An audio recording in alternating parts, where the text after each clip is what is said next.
Winston Churchill said, and I quote, "Success is going from failure to failure to failure without a loss of enthusiasm."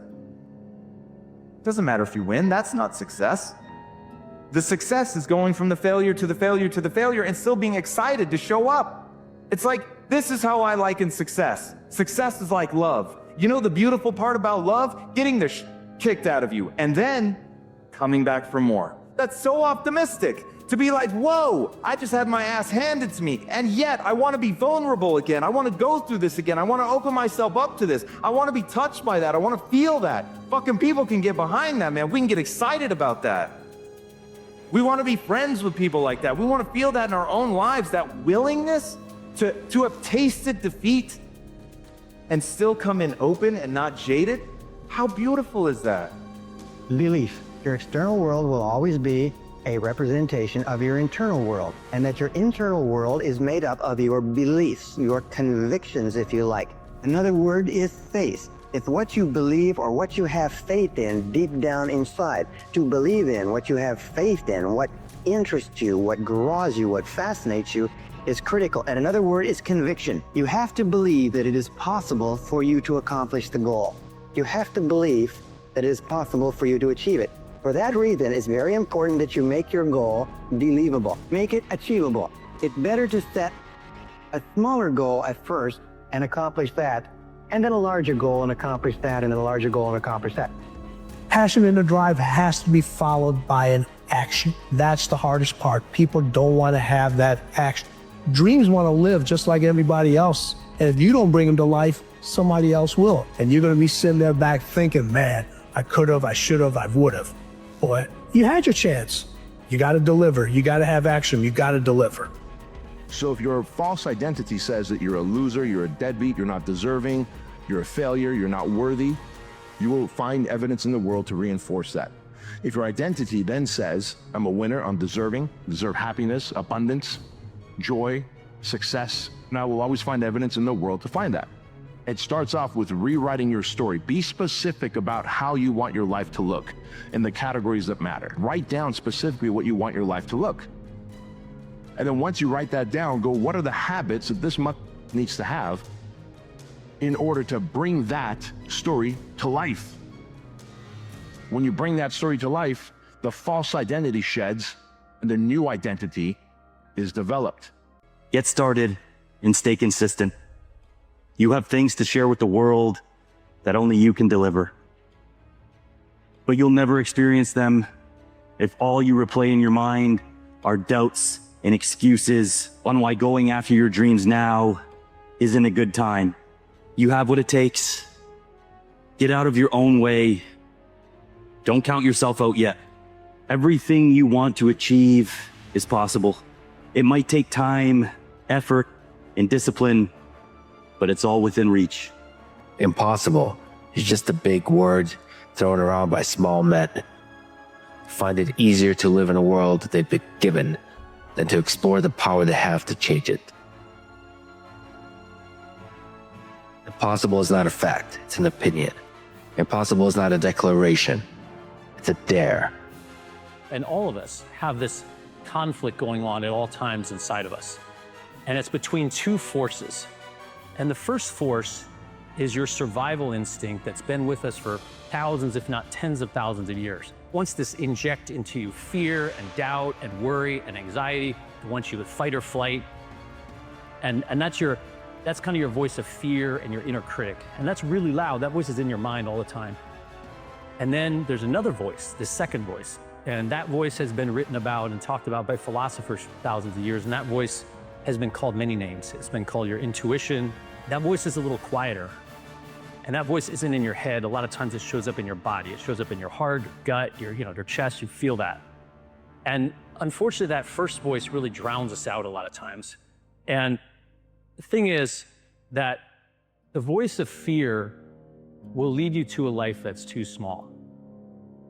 And you know this. You already know this. And the way that you know this is you feel this. You feel this conflict, this dissonance and tension when you're in that position, when you're doing something that's too small. If you want to reach full power in this one life of yours, it's in the second voice. It's in the voice that's the real you. You are always competing against yourself. There is two versions of you, a winner and a loser. You have within you someone who is going to do everything required to make their goals a reality, and you have within you someone who is going to procrastinate your life away.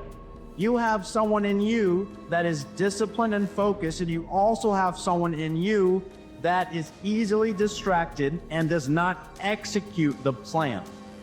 Which one of these versions of you is going to surface to the top? The one that you feed more. We can start over right now, build the image. Doubt is like it's burned off by courage. Ralph Waldo Emerson said, do the thing and you will have the power. We're waiting for the power. We're waiting not to self-doubt any longer. Right? Whatever it is that you're deciding that you want to do with yourself, that you're doubting your ability on, just do it. Get out completely. That's another thing that you've got to get through your mind, is that success is not doing the right thing, and it definitely isn't doing the right thing the first time. Success is having the courage to move in the direction of your dreams, move in a direction that your heart is taking you. That is what success is, as you are progressively realizing that thing. Fear is not real. The only place that fear can exist is in our thoughts of the future. It is a product of our imagination, causing us to fear things that do not at present and may not ever exist. The only thing in life that stands between you, everything you've ever wanted to do, is doing it. Not preparing to do it, not scheduling time to do it, not telling people you're going to do it, not reading books about how to do it, not watching videos about how to do it, but instead actually doing it. Life is hard on the good days when you expect so much of yourself, and when the bad days come around, keeping the promises feels almost impossible. I wish I could explain to you the pit in my stomach in those moments, but I'm not sure I have the right words, to be honest. Somehow I always see the other side of the promise kept, though, and the difficult part is that it doesn't provide the relief you'd hope it would. My only consolation at times is that I know I did the right thing to maintain who I am, because that is the one thing I cannot let myself lose. Most people don't fail because they're not good enough. They fail because they never go all in. They stay in the life they were handed instead of building the life they actually want. When you ask for strength, you're not going to be given strength. You're going to be given an opportunity to be strong. So when you want to change your mindset, when you want to become more mentally strong, when you want to become more disciplined, you're not just going to be granted superpowers that allows you to endure and allows you to do the things that you don't want to do. Instead, you're going to be given pain to feel. You're going to be given something to endure. You're going to be given mountains to climb, things you don't want to do that you must now do because you want to be disciplined. You're going to be given a test, and it's up to you to pass it. And once you do pass it, you're going to be given another test and another one and another one. And the more that you lean into that mindset, the more it becomes part of you. When you want your muscles to be stronger, it is not ask and you shall receive. It is ask and you shall get your ass in the gym and start lifting weights. Start feeling that pain and you will earn strength. If you want to develop a certain trait, you have to do the things that require it. No more. No more excuses. No more, I'll start tomorrow. No more, just this one time. No more accepting the shortfalls of my own will. No more taking the easy road. No more bowing down to whatever unhealthy or unproductive thoughts that float through my mind. No. No more. Did you know that's exactly the way your life is every day? Blank. Nothing there. Put on it anything you want. You don't have to let what's on the previous page determine. You don't have to let what somebody tells you's coming determine. You can put anything on it you want. You got a clear sheet. Every one of us has. Now, grasp that. Revisit your dream. It doesn't cost anything to dream. And our dreams need auditing. As you go into this next year, it shouldn't just be doubling down on the same dream. Really take some time and evaluate your real purpose. D.L. Moody said, our greatest fear should not be that we fail. Our greatest fear should be that we succeed at something that doesn't matter. And so if you really believe what you're doing matters, it gives you a peace through turmoil, through difficulty, through ups and downs. If I fail in the attempt to do something that matters, I can live with that.